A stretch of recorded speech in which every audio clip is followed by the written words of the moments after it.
Hello，大家好啊！我係博遙後康沙頭角斷毛醫生。今期咧，我嚟講一講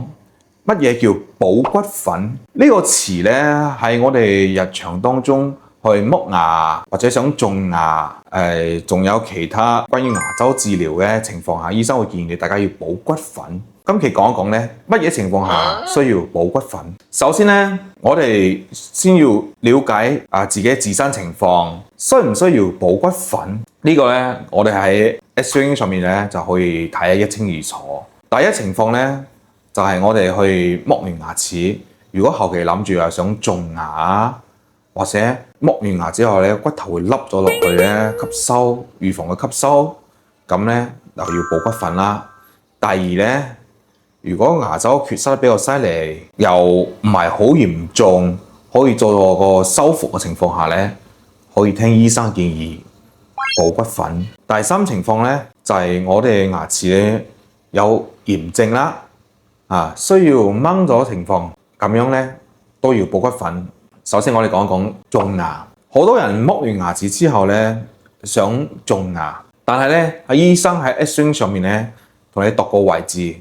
覺得嗰個骨頭比較薄啊，或者骨頭量唔夠啊，係會建議你去補骨粉之後再種植牙。點解會咁呢？因為我哋種植牙咧，嗰個種植帶咧係需要種到骨頭入邊去嘅，靠骨頭去支撐呢粒種植牙，然之後咧再支撐你後期修復好牙齒食嘢嗰個力。如果骨頭條件唔夠嘅情況下咧，有可能會出現咗後期種植牙失敗啊！就算修復好咧，佢穩定性都唔夠。用嘅時間長咗之後咧，可能嗰粒釘都會甩出嚟。第二咧就牙周啦，有啲人咧有牙周病，骨頭吸收，但係咧又未完全吸收到嗰個牙腳個位置咧，個醫生會建議喺做完牙周治療或者牙周刮治之後咧，補少少骨粉喺牙腳嗰個地方，等佢睇下嗰啲新生嘅骨頭可唔可以重新包住個牙腳。第三咧就係我哋嗰個有啲牙齒咧有炎症嘅，壞死咗，牙腳出邊有個泡嘅，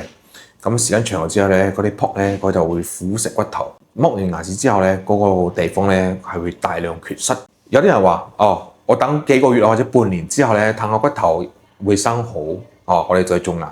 未必嘅。有啲人咧，佢個炎症時間長之後咧，佢腐蝕嘅骨頭個量比較大。所以咧，剝完牙齒之後未必生得即係好似隔離啲骨頭咁好，骨頭量咁多。所以咧，好多醫生咧幫你剝完牙齒之後咧，會建議你如果後期想種牙或者想做鑲牙嘅情況下咧，都建議你補啲骨粉入去。所以咧，等嗰啲人工骨粉咧慢慢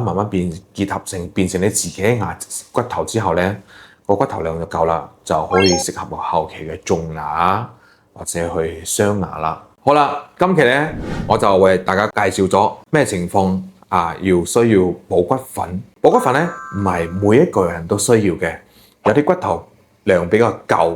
比較硬淨或者骨型好嘅情況下咧，係通過3個月之後，佢自己嘅骨頭慢慢生上嚟嘅，因人而異。如果骨頭量唔夠或者骨頭比較疏鬆、骨質比較差嘅人咧，就要補骨粉。呢啲咧都要經過專業嘅醫生喺 X-ray 上面或者喺剝完牙齒之後睇骨量嘅情況下要決定嘅。我哋下一期再見啦，拜拜。